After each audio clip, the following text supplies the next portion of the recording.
来看看啊，今天呢，既然我都已经给大家伙做这个所谓的这个什么，这个叫《三国战记》什么什么禁系列，什么比如说禁血呀、禁地呀、一命之类的，我们就不扯了啊。今天呢，就给大家伙来个狠的，来这个天王啊，天王难度《三国战记119》完美版，也就是说最原始、原汁原味的119版本，完美版的天王难度，张飞进 BCD。一臂通关，其实我想说一命通关啊，但是你们看到最后就知道怎么回事了啊！你们看到最后就知道了啊。其实呢可以说是一命通关，但是呢，我不知道大伙儿应该怎么理解这个事儿啊。就是说，这个想打是可以打出来的，这也是随机打的啊。因为一开始上来的时候呢，并没有，大哥你别闹啊。好，我们看看啊。好了，直接一手这个。感觉这里面这个卖血啊非常过瘾啊！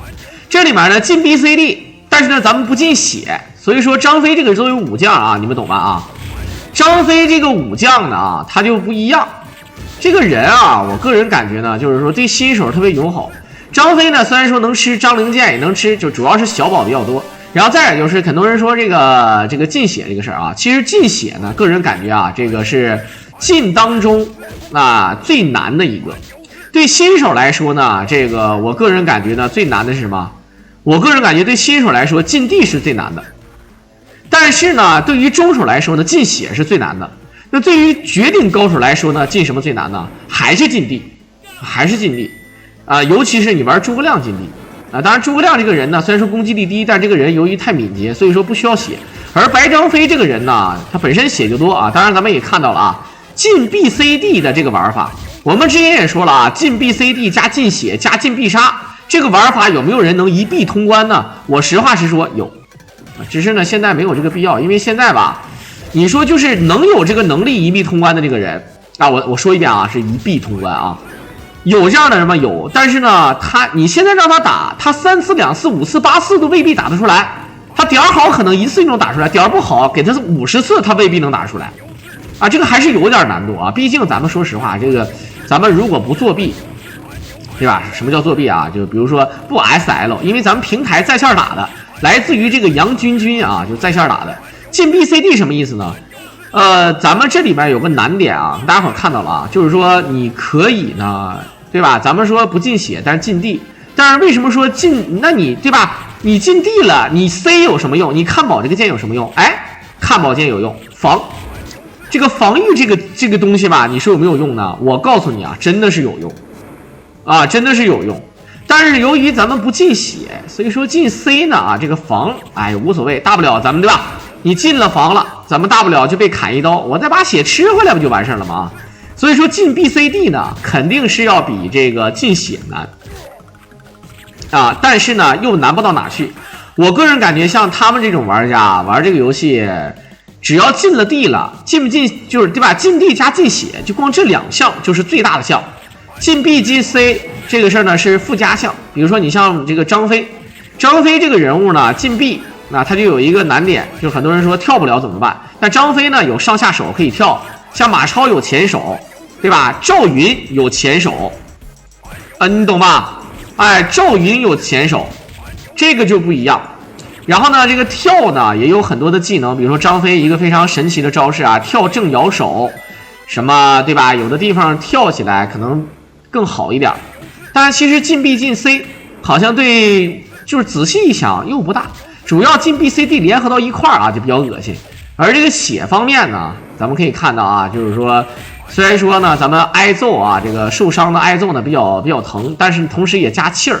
在加气儿的基础上呢，咱们有一手必杀，用这个必杀来作为这个主要的这个保命手段也可以，那也可以的啊，你懂吧啊？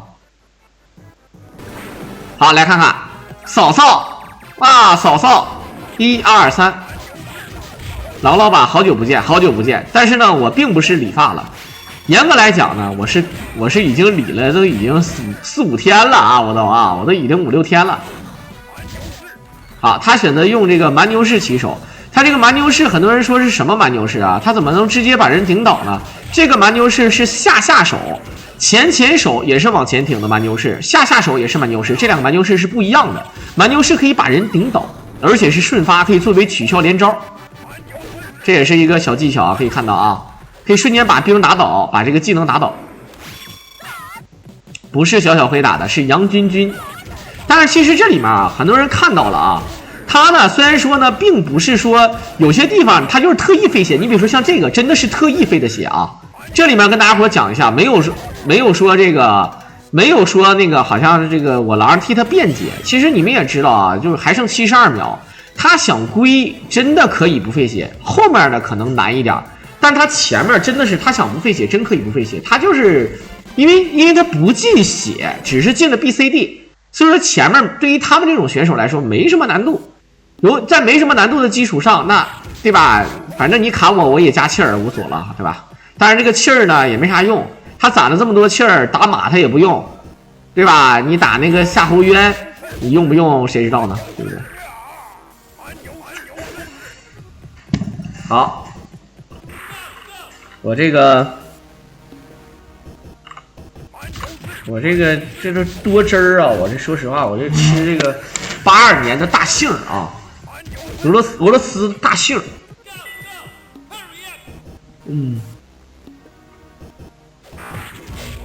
好，玩流士，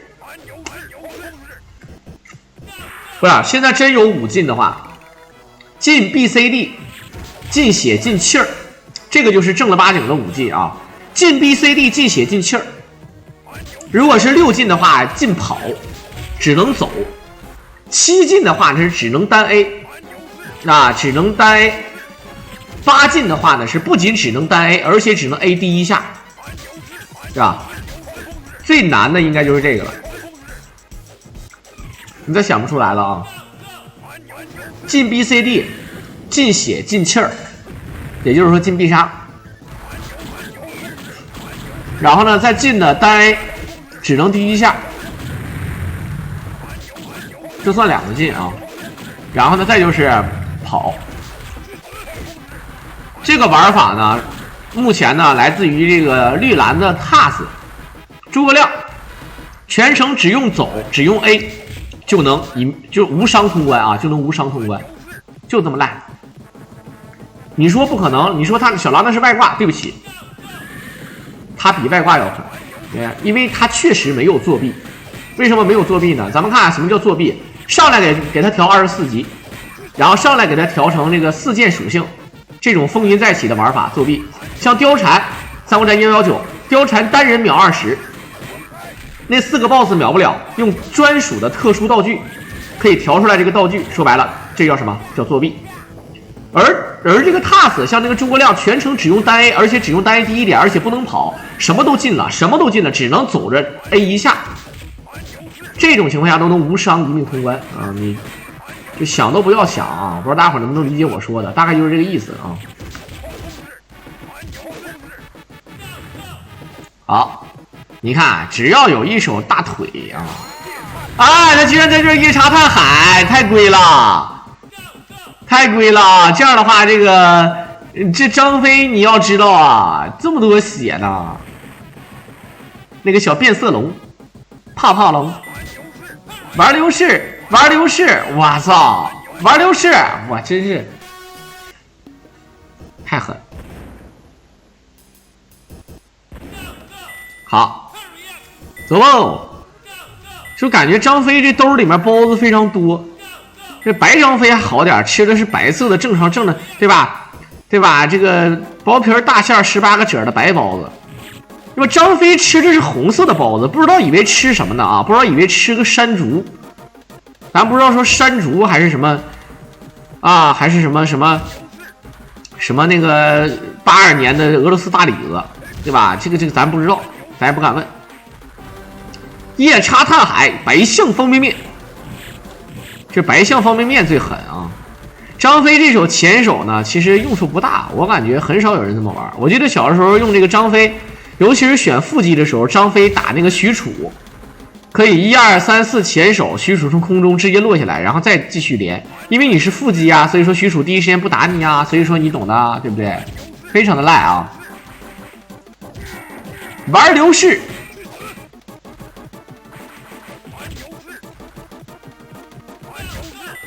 玩流士，啊，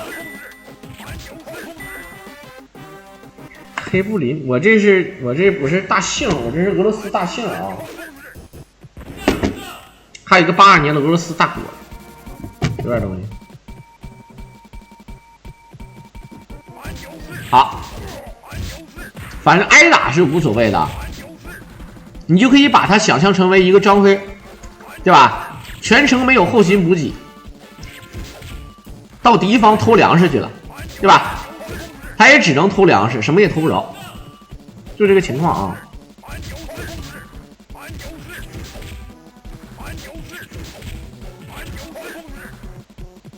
刘备，好，这样的话呢，他应该是选择走这个反路，选择走反路啊。这里面跟大家伙说一下，禁地是禁地，但是你可以吃道具，道具你是可以吃的，你知道吗？你可以不用，但是你可以吃啊，我又不进 A， 对不对？有的道具呢，其实还是有一定用处的啊，像什么无名火啊、雷神锤啊，对吧？还有那个和氏璧之类的，它除了可以进密室、进密道啊，或者打冰门不费血之外，还有一个最主要的就是它可以免疫一定的伤害啊。有的元素属性伤害，比如说无名火，还有这个和氏璧，它都可以免疫一定的伤害的啊。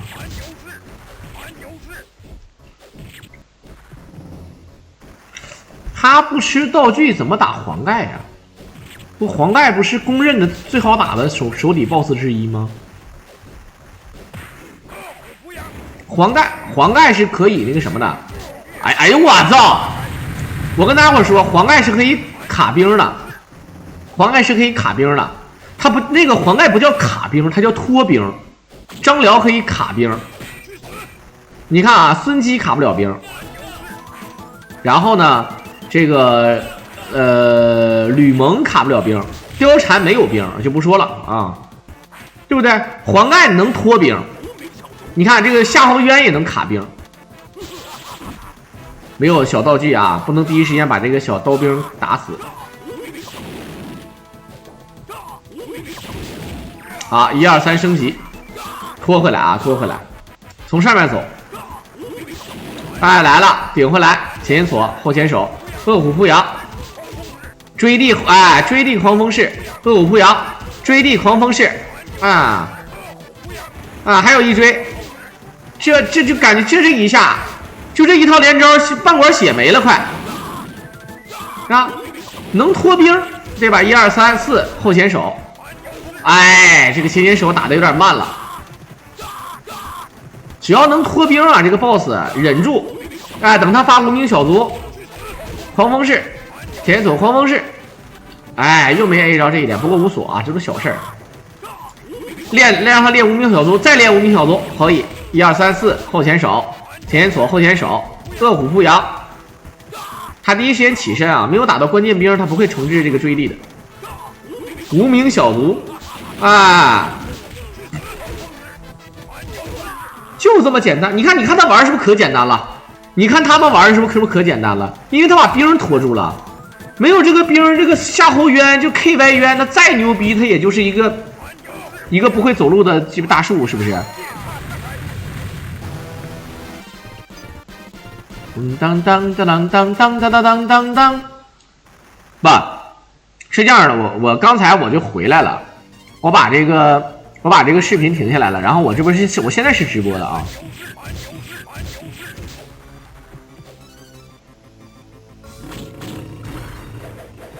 好，一顿砸，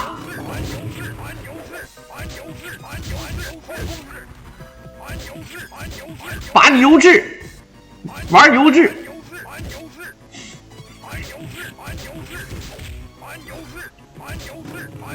确实微面啊。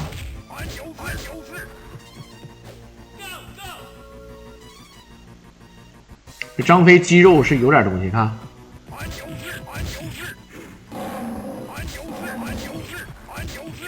老虎，我想问一下，我想问一下，老虎现实中的老虎大多数是左撇子还是右撇子？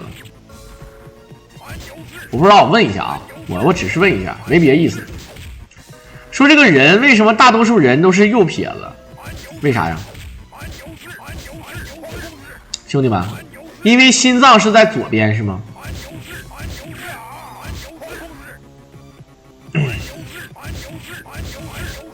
你看，说这个很多人都讲究那个对称，对称是美的。那你说心脏它不对称呢，怎么办？你看，你有鼻子，鼻子在中间；你有眼睛，眼睛在两边，一边一个，对吧？就对称的，啊，是吧？眉毛也是。然后呢，这个嘴也是在这个脸的中间，耳朵一边一个，啊，然后呢，咱们那个乳头是吧？左右一样一个，左边一个腿，右边一个腿。那心脏这个怎么说啊？左心右肝胆，对吧？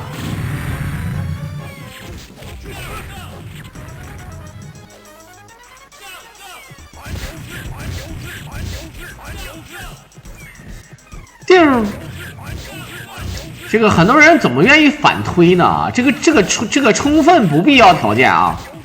说这个因为心脏在左边，所以说右撇子多，并不是因为只要是左撇子，心脏就在右边。你这个反推论是明显就是非黑即白啊，不对啊，你不能这么想啊，对吧？你不能说因为他怎么地，然后反过来，如果这个人这样的，那他一定是这样的人，那这不对啊，这不是这个理儿，好吧？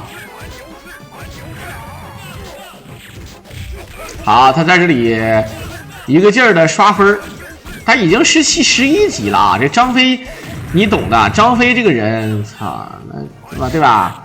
张飞这个10级了之后，这个单 A 这一下就已经速度跟快的一样啊！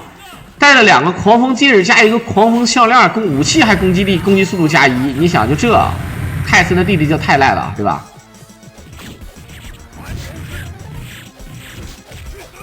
好。这小时候跟我一样着急啊！嘟，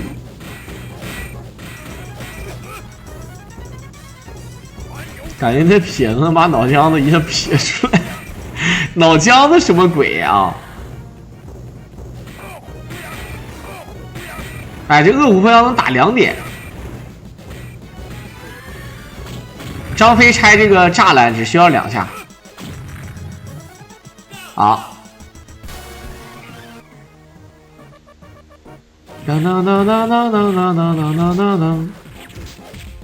有人用筷子，对吧？小狼用筷子就是左脚去了，左手和右手都会用，左手右手都会用。好，哎，这就直接掉下来，你贼嘚儿这个。不能跳啊，只能上下手，不能跳。玩这个游戏，我记得他们最狠的就是把这个键子给抠了，就把他这个门被抠了，就是不设这个键位了。大人参啊，说这个人参你懂的啊。玩流式，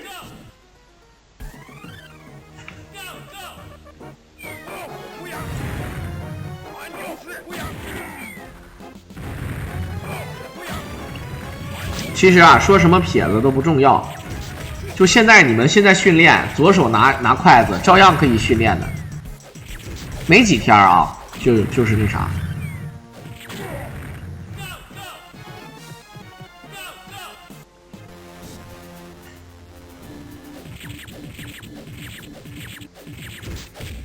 我靠，这个兵11级的张飞打这个兵服了啊！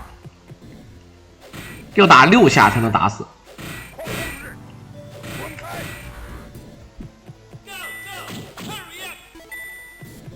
好，那里面那个什么电剑啊、天盾啊就没什么用处了啊。你看不进血就在这一点，不用打的那么谨慎，是吧？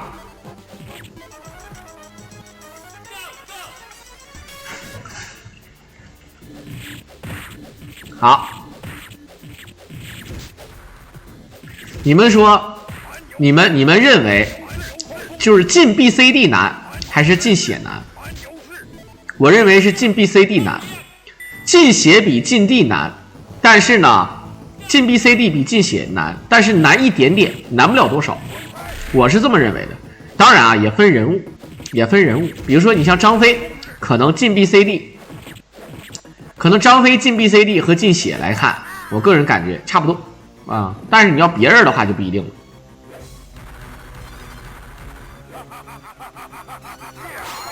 啊，直接一手夜叉探海，进血加 BCD， 其实都不用进血加 BCD， 你就进血进地，这就已经就是很多人就已经懵了，进血进地很多人就已经懵了啊。然后呢，你要是进 BCD 加进血加进气儿，对吧？就是那个传说中的5进嘛，我刚才说了嘛，5进到目前为止好像还没有人能够说这个1币吧，到目前为止好像还没打出来1币吧。好，梦幽这么一脑袋这么长血，这个不是天王难度吗？对吧？天王难度他那个受伤肯定是多，但是这个补多啊，你们也知道的，像这种进 BCD 的玩法，对于新手来说简直就是噩梦。说白了，对新手来说，进地就是噩梦了。你就这么说吧，什么都不进的情况下，你玩普通难度，你都发现有的时候血不够用，何况像他们玩天王难度，然后呢还进 BCD， 对不对？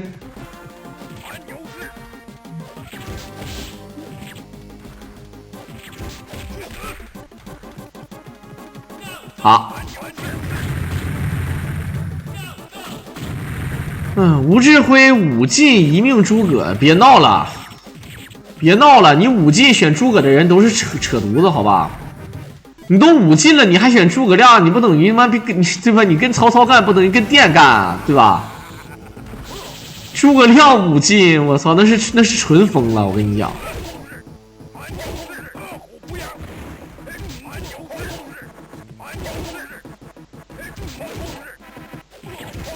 1命太难了，1命怎么说呢啊？反正1命也看命，其实说白了少受点伤呗，这玩意儿有啥的？因为一不小心打出一个无伤也说不定的，对不对？好，这个小连招太狠了啊！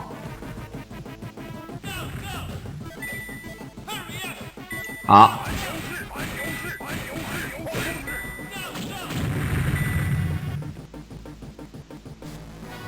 你那个应该是诸葛亮的无伤吧？我记得5进，你知道有多难吗，兄弟们？5进，但凡5进的，哪有选诸葛亮的呀？你们肯定是记错了，诸葛亮那是他打的无伤，他打了2回，第一次是诸葛亮无伤，第二次诸葛亮进剑无伤，就是不让他用属性剑，但是你其他的地可以用，比如说你其他宝可以用的啊。你。对吧？5进就是进 BCD 和进血加进必杀，你诸葛亮没有必杀，不让吃血，不让放宝，不让跳，然后你玩我操，有点难啊！当然不是不可能啊，不是不可能，但是我认为，如果5进选诸葛亮，那你不合适，知道吧？你5进你肯定选白张飞，那合适一点。你选他妈诸葛亮，好，丢，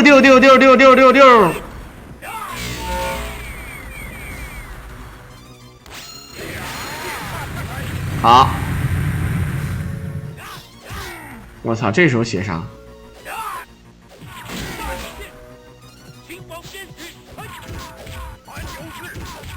？5进真的过了，5进哪5进？你们说一下哪个5进啊？我翻出来去解说一下啊。进血、进气儿、进 BCD， 这个5进吗？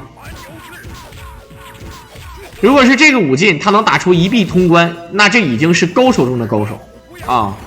就是什么叫高手？就是高手中的高手，他不用张飞，他就能打出这个，那就是屌的啊！你们听清楚了，5进是要进血、进必杀、进 BCD， 这叫5进。你想清楚了，你再跟我说啊！好，打了几十次通了，你不一样，你再整清楚到底进没进血，对吧？进血加 BCD， 这个你得说清楚啊！进血加 BCD， 连必杀都进了，雷霆万钧不让放啊！好，我自己去找录像，你找过来发给我吧啊！这我自己去找录像，我那个闲工夫，我靠，没有那个闲工夫啊！天王难度吗？啊，天王难度吗？你等会儿啊，你得问一下是天王难度吗？你得整清楚啊！你把天王难度列出来啊！你别跟我说普通难度，我操，那普通难度那就再见了，好吧？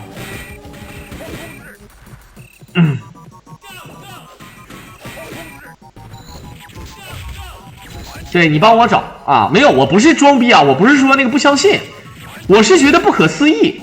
他要真有这个东西，我肯定好，我给你拿出来单独解说一下啊！这个不一般不一样的啊！我告诉你啊，就是说，如果他打出这个视频的话，他也相当于三国战记的一线顶尖了。就是而且我告诉你，而且是一线顶尖，绝对就是一线皇帝。S 级我都不敢说，那现在也没有人敢称自己是，就空白能对吧？一语惊声空白他们能说一下，但是他俩又玩不了，他俩不玩近，他俩只玩什么秒杀呀、速通啊，他俩只玩这个，他俩摊分也不玩，对吧？这玩意儿你只能这个方面上可能说是他俩牛逼，对吧？你要真是玩近的，你像那个斗鱼有那个柱子，我以前常说他这个柱子跟不是咱直播间那个柱哥啊，他已经算是一线顶尖、一线皇帝了，而且也没有人几个站出来说我玩这个游戏我是他妈的 S 级，对吧？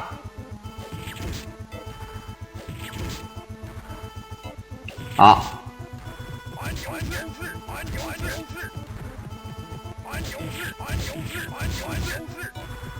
好了，1、2、3，这里面啊，反正不进血的话呢，就是这个张飞他的这个柔韧性特别强，什么意思呢？如果你选这个魔张飞或者貂蝉就不行，啊，选诸葛亮其实也强点，因为你选诸葛亮的话，诸葛亮这个他前跑这个事儿确实有点赖。他可以用跑位，然后来躲这个规避攻击。你像这个，你像不至于被秒吧？他不至于被秒。你看张飞，你再牛逼的 BOSS， 你可能秒他不好秒我，啊，你想秒我不好秒。但是你如果说是那个谁的话，如果说是那个你选魔张飞，他是可能打出无伤，他一个不小心没无伤，可能被林2刀砍死。好，看看。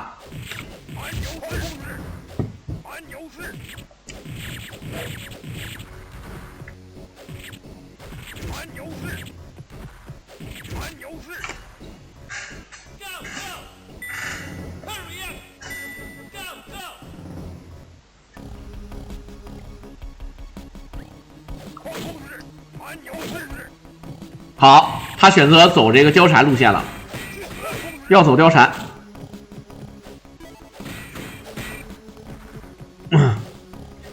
2019年12月22号录像，一会儿去看看，我不知道是不是啊？大伙帮我记一下啊。这边说是2019年12月22号，在进这个领域当中，5进1命，天王难度啊，天王难度5进1命。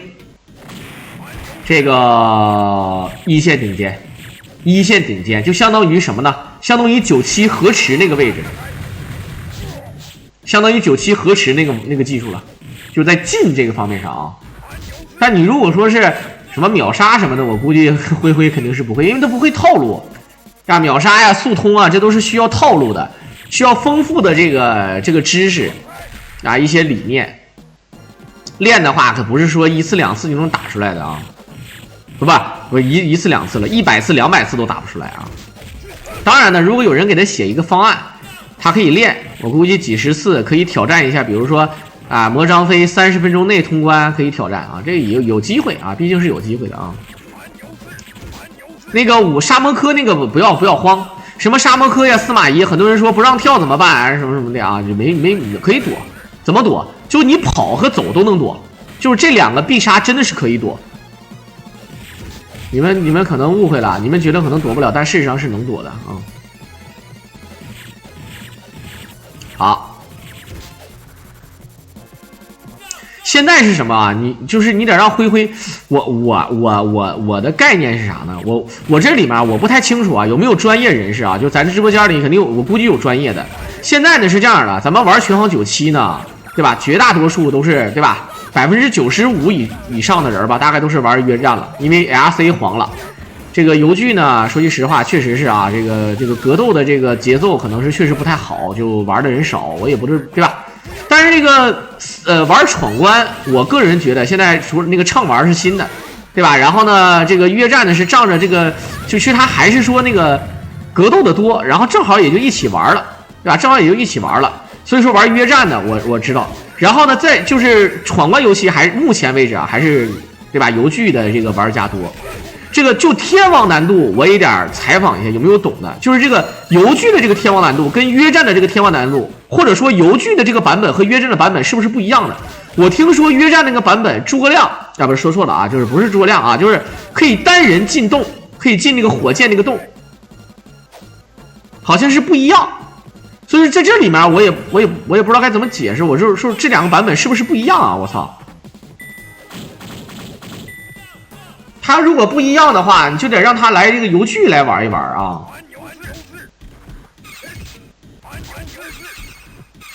现在是咋回事呢？因为我知道游具的这个天王，他这个是怎么回事呢？他这个天王，最开始我们策划的时候就跟我说，这个天王是怎么调出来的呢？说你必须得怎么通关了之后，啊，必须得怎么通关了之后。然后呢，才能在主板里面把这个难度调出来。如果你不能什么完美通关，不是怎么，我忘了怎么个玩法啊？就是必须得完整打一遍，然后呢，才能在主板里面调出这个天王难度啊。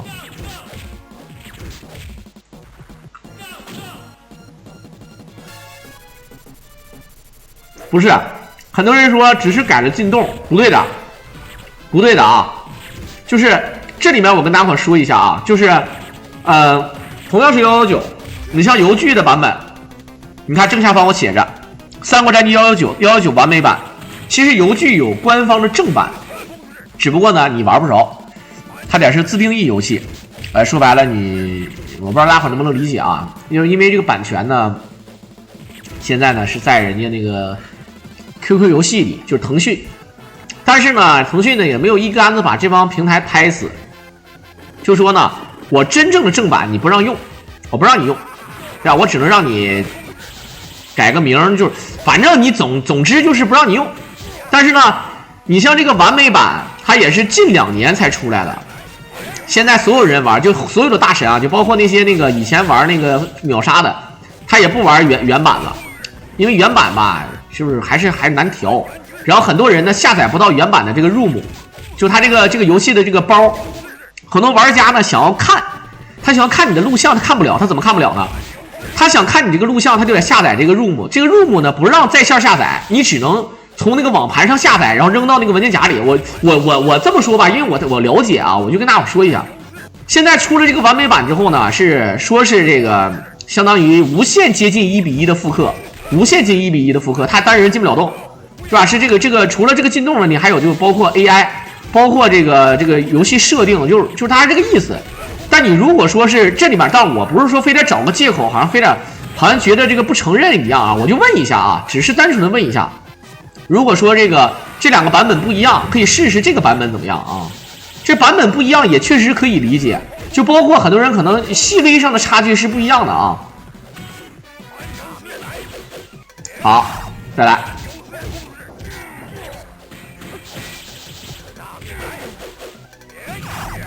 他这玩的非常的奔放啊，因为不进血，你看，因为不进血，真的玩的非常奔放。就是说不考虑这个事儿，费多少血都无所谓。你看一个大人参半管血回来了，对吧？就回了半管血了，你看。所以说他这个玩法这么一看啊，进血其实还是进血难，尤其是张飞。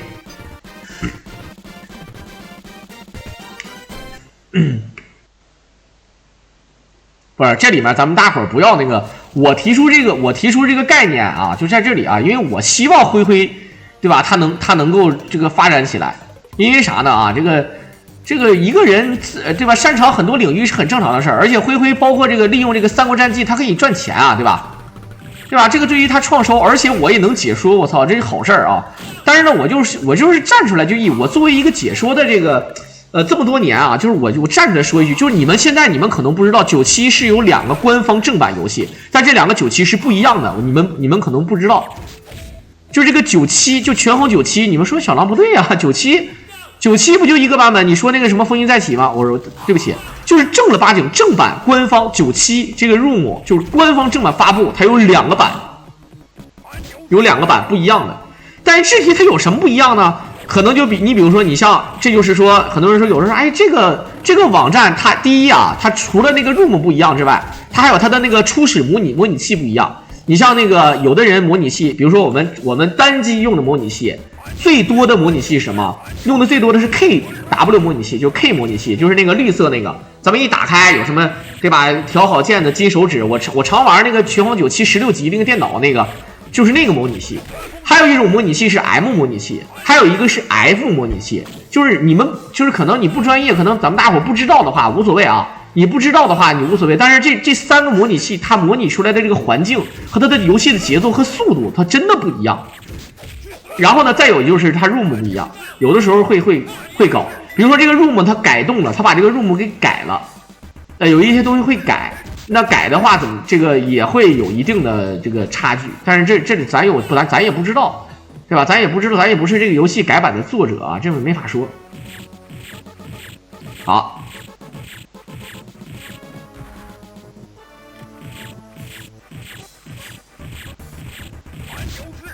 好，来看看这边啊。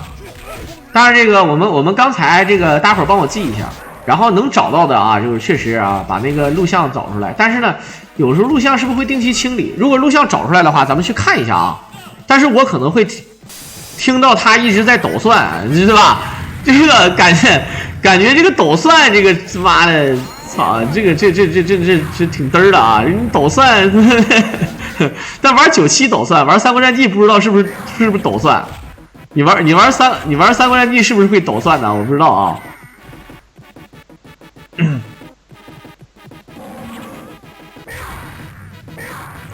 好，你比如说其实有的时候啊，你们有没有那种感觉，就是说玩 ARC 的时候，那个时候没有人会在乎这个拳皇助庆好点。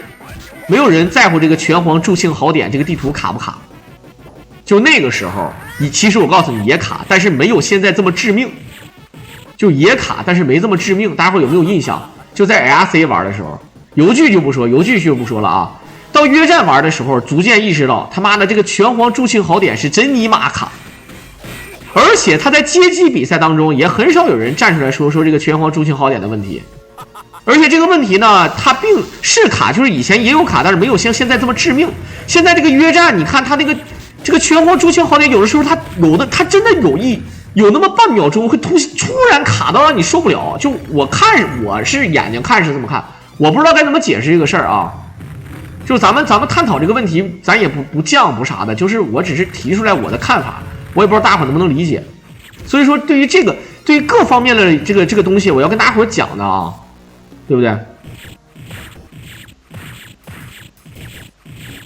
好，一顿 A。然后你像以前 ARC 可能就没这么卡，肯定是卡啊。这个包括街机，之前咱们在玩街机比赛，我解说过线下街机比赛也有很多次啊。什么比如说天津那个大富豪，是吧？还有这个挺多的那个上海举行的那个烈火啊，各种比赛。然后我就看了一下，就是这个拳皇助庆好点的地图也一样，但是你该 bug 阵几乎是不会失误，包括什么的啊，重手接必杀，那对吧？你现在你抓过来重手修风接看，就是不知道啊，就我感觉是这样的，我就是越来越这样，因为他们玩这么多年了，越玩失误越多，这个事儿就有点不好理解了。我不知道大伙能不能理解我说的，而且有的时候会卡，有的时候就不卡。啊，一顿 A，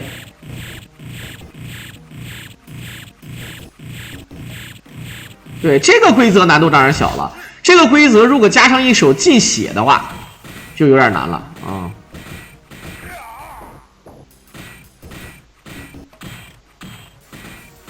有的时候不一样，哎，对，你们知道那个 QQ 平台吗？你们记得吧 ？QQ 平台公认的就是这个游戏运行的慢。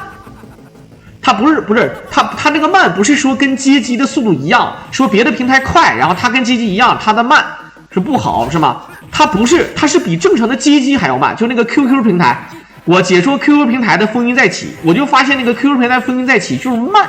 你看，而且它还是正版啊 ，QQ 平台是真正的 IGS 公司授权的正版游戏、正版任务，没有之一。我就是这个意思。但是呢，这个它就卡，它真的慢，它就是游戏速度好像这个游戏时间拉长了1.1倍一样啊！就我真的这不用感觉，这个不用感觉，因为我解说过好多次，但是它的119没有问题，它的风云再起是有问题的，它不是掉帧，它不是掉帧，一上来比如说玩三国战记一上来开船，咱们一上来开船，对吧？你要说那掉帧呢，也不能这么说呀。比如说它有那个2002 UM 吧 ，QQ 平台不有那个2002的那个 UM 嘛，就拳皇2002 UM 那个版本，然后它运行就不错呀，是吧？我觉得它运行就不错的啊。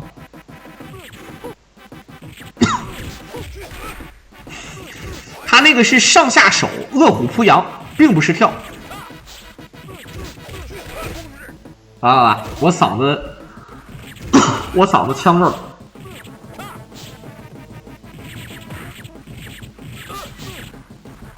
好了，看看这个跳关不好跳啊！你怎么好跳？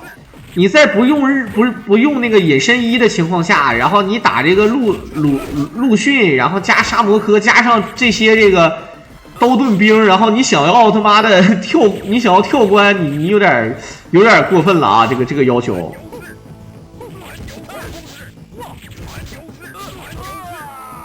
Z 字斩和转球哪个疼？那肯定是转球疼啊！那肯定是转球疼的，那不用想啊。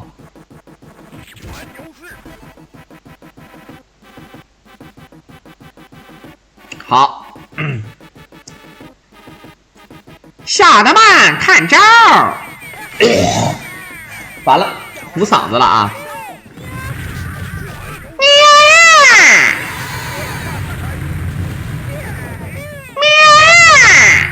哎呦我操！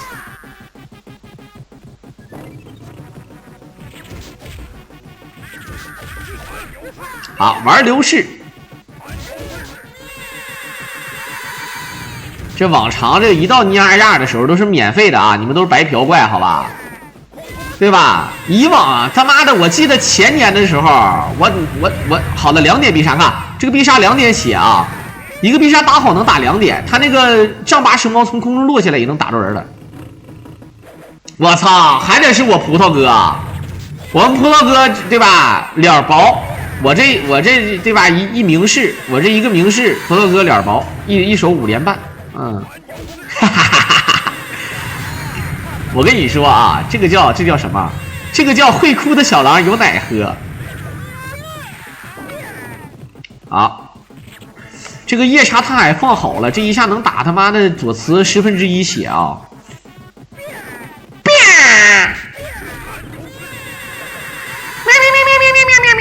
喵！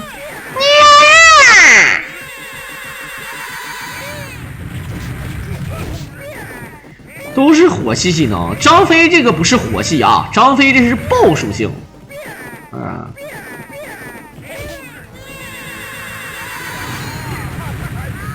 好，牛逼牛逼！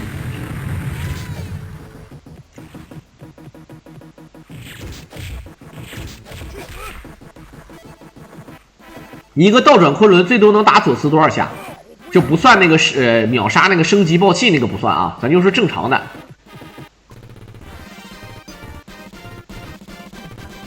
当当当当当当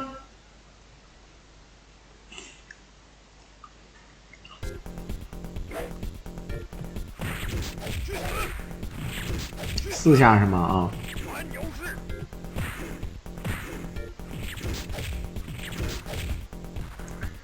小的时候说增加难度，说那个恐龙快打扔石头增加难度，这个肯定是假的，但是当时信以为真。因为什么呢？就是因为吧，咱们太菜了啊，就是因为咱们太菜了。还有就是那个玩《三国战记》，你玩《三国战记》呢，你打死那个貂蝉，然后进那个上面那个2个斧头那个密室。啊，杀掉鹰之后呢，捡到里面的雷神锤啊，一个补啊，就这种东西之后回来之后呢，会有3个拿戟的那个黄色小兵。据说这3个小兵你打完之后也会增加游戏难度啊，当年也是这么说的。还有就是《三国志》，《三国志2》，咱们玩那个就是那个第一关李典，第2关那个什么夏侯惇什么的。对吧？一开始就是把它引到哪儿，然后一路后退，然后引到哪儿，然后点火。那点完火之后也会增加难度，尤其是玩3剑圣，是吧？比如说咱们小的时候，很多人玩那个张飞，说小狼那个张飞你会麻花做吗？啊，麻花大作吗？哎，我会。我说你怎么？我抓住人之后一个下上手，我对吧？麻花做。那你多半是玩的3剑圣啊。原版的《三国志2》它并不是抓住人之后下上手是那个。麻花阵，他是摇一整圈，就跟那个老桑，就跟那个街霸里老桑一个摇法，然后离近了抓，直接一个麻花做。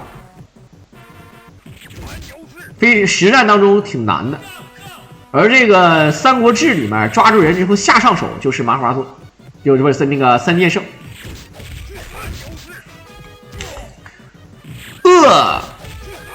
金枪头也是假的，但金枪头也是说的啊。我跟你说，这个世界上不对吧？就是各种编故事的人，这个对吧？编故事的人编得非常好。小的时候很多人愿意编故事，他吹牛逼呀，对吧？你比如说你现在咱们俩吹牛逼，你知道的对吧？我也知道，但是我知道的你怎么才能让你对吧？怎么才能出现我知道的你不知道呢？要不就是编，要不这个人知识渊博，或者说是对吧？见多识广，要不然俩人都是，比如说俩人都是村的，都屯的，就得说点别人不知道的。那谣言是怎么传出来的呢？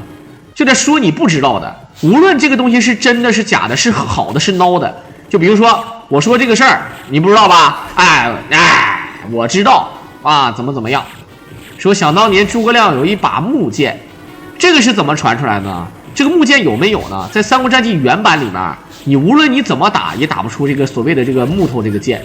但是呢，你在《三国战记》那个作弊那个金手指，还有它游戏的那个 ROM 包的那个文件里面，就是它这个里面是有这个东西，啊，是有这个剑的这个东西。那这个东西，很多人可能就见识过这个东西，或者看到这个《三国战记》的有一些介绍的书，这个书里面讲啊，可能未来或者说怎么的啊，有一些废案，他想做这个东西，这个废案包括什么赵云的金枪头，什么马超的什么手套，可能有一些废案。啊，很多人看着之后呢，就说啊，有了啊，就好比现在，比如说昨天晚上啊7点55，我准时打开我的直播间，然后呢，很多人就说小狼，那个老 K 跟那个谁都开始了，跟孙杨都打到2比0了，你还他妈不去解说去，赶紧去！我说你不要散发谣言好吧？他说什么谣言？你自己去看，你不信你去看，好像骗你一样。然后呢，我一去看，果然老 K 啊，老 K 8祝贺啊，然后呢孙杨啊什么龙二什么的，对吧？然后就是这个意思啊，不知道大家伙懂不懂？谣言止于智者，但是呢，这个谣言呢挺狠，就是说有的时候吧，谎话说了1000遍，它就变成真的了，你知道吗？就是尤其是你比如说现在有人说个什么事儿。对吧？只要这个事儿让大家伙感兴趣了，比如说小狼，你他妈的，你说傻？你昨天买彩票中了1000万，这个事儿你们肯定不会相信，为啥呢？因为第一你们也不信，不可能，我都不信，谁都不信。第二呢，对吧？我狼也不会买这个东西。第三呢，你又是怎么知道的呢？是吧？所以说没有意义。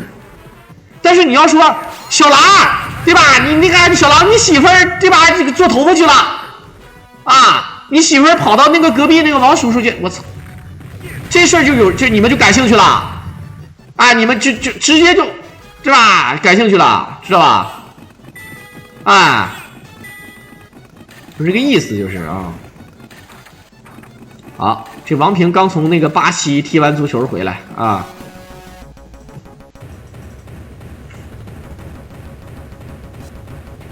这里面就是啊，就是有很多这个游戏的废案，或者说有一些游戏的策划书。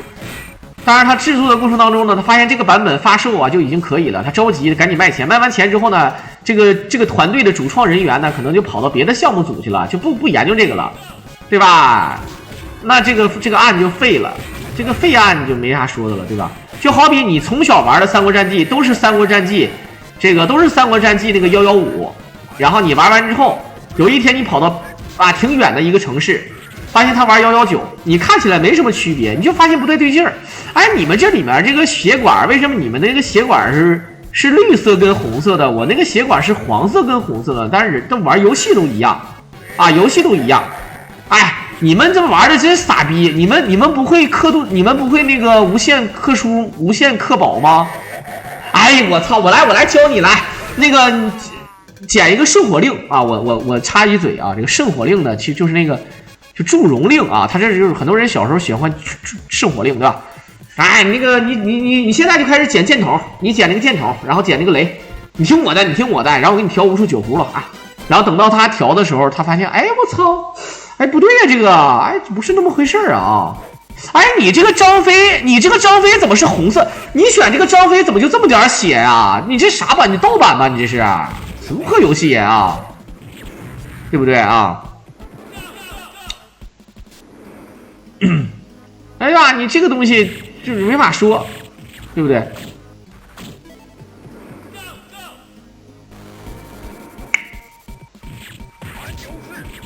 他命多就在一关把你命都砍完的，有那种血满的，然后你都快死了，他还过去抢你补血的，都有。那种人典型就是他损人，他其实也不利己，但其实他也利己。他高兴了，他高兴了，就是你不高兴，他就高兴。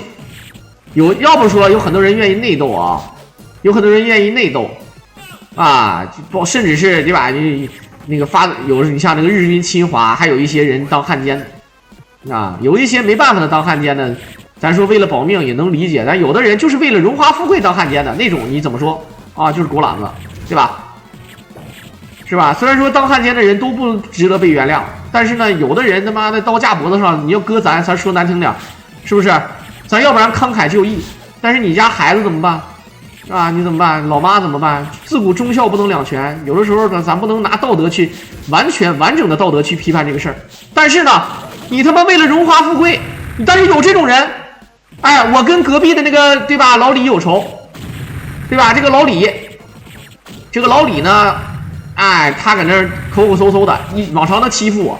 我跟日本鬼子，我当他们日本鬼子的那个什么那个伪军什么翻译官，然后我就欺负他，我就霍霍他。你这不扯犊子吗？你这种人对吧？消图对消图，太狠了啊！好。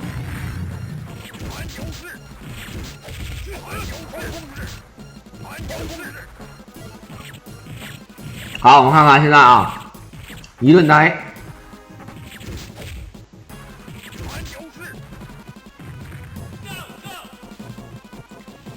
这火箭能打半管血的，115和117都可以，它一共有3个版本，115、117、119，3个版本啊。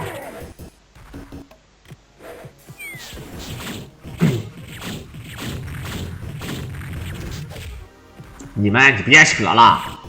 他妈的！你们现在直播间里有几个没当过汉奸的？我真服了啊！那他妈我龙天天他妈黑龙会宝龙一族的，哪个没当过我龙汉奸啊？好意思说，对不对？一天天的我龙人家抗韩英雄，到现在生生的被你们黑成韩国人了。人家现在人家就改名叫朴长龙了，我操！你们一天天的啊！对吧？人家就一中韩一比赛，他们对吧？你妈的好气，我操，对吧？好，其实捡这个小宝该捡啊，小宝满了之后呢，再碰见宝你就捡不起来了。万一你搁这 A 着，然后地上有个东西，你还没完，他突然捡这个东西多嘚儿啊，对不对？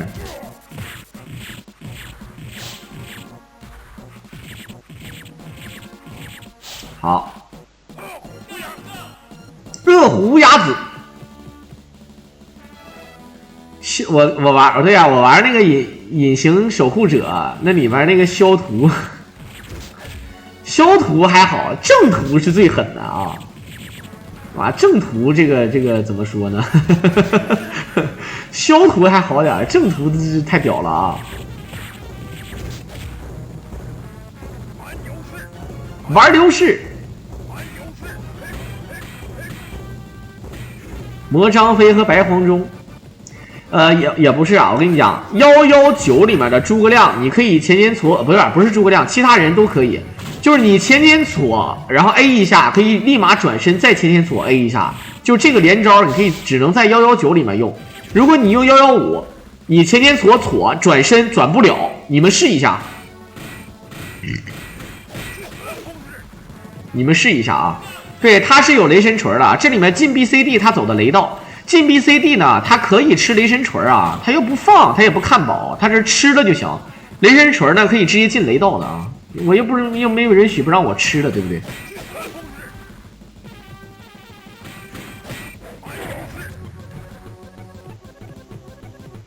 好，这么一看啊，用张飞的话，铁是进血难。禁地的话呢，对于新手来说禁地难，兄弟们想都不要想啊！但是张飞就不一样，张飞这个他也放不了啥宝啊！你选诸葛亮，你可真哭了，对吧？你那个诸葛亮，你说白了你也不会归啊，你不像人家那个灰或者说像那些高手他会归。再加上什么呢？这个你用张飞攻击力又不低，血又多，还不进血，只进地。当然，他这个进 BCD 呢，其实也就是习惯性问题。咱们不让跳，哎，他选择练这个必杀了，不让跳。但是咱们可以选择用这个夜叉探海，也可以规避一些这个伤害的啊。有一些伤害咱们可以躲掉的。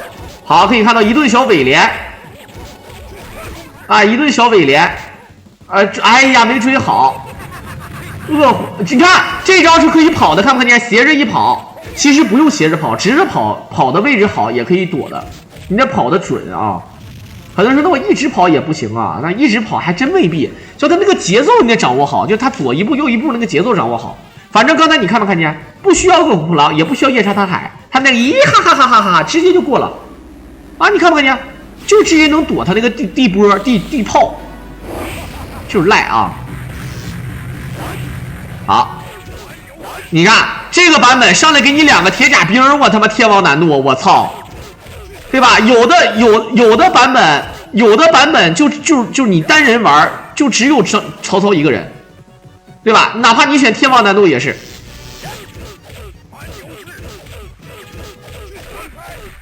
好，前手一下。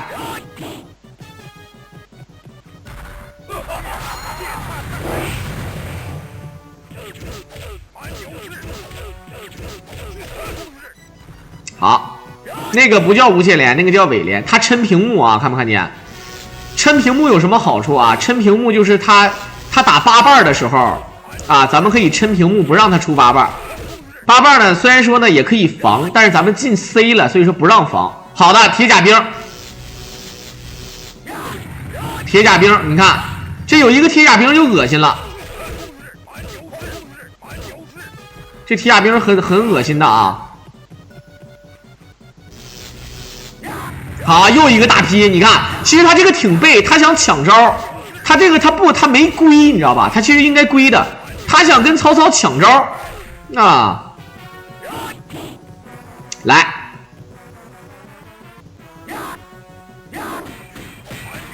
哎，一手长血，你看这个铁甲兵瞬间立功了，虽然说长不了多少血，他已经长了2次血了，第一次被打断了。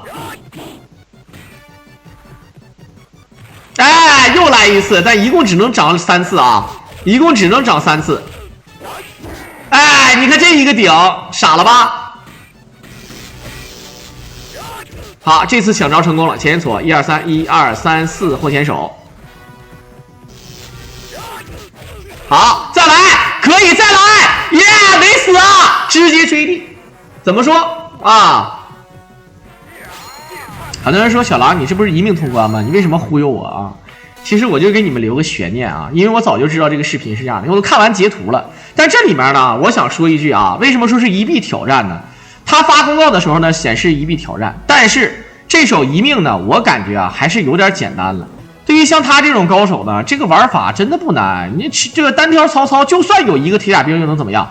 但是他确实有一定危险。你像刚才他抢招2次没成功，第3次、第4次、第5次全成功了。他如果再没成功，他就没有补血的机会了，所以说就可能会死。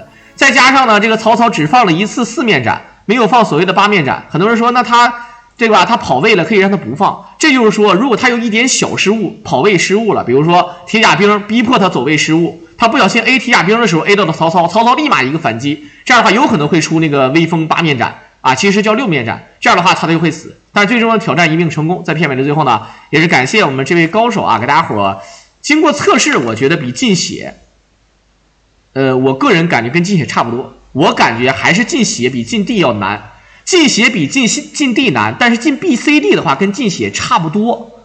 但对新手来说肯定是进地难，对中手来说进血难，对高手来说都不难啊，都不难。好了，在片尾的最后呢，也是感谢咱们的杨军军，感谢大伙的收听。如果大家伙喜欢我狼解说，可以点击屏幕上的关注和订阅来支持我狼，我们就下期再见吧。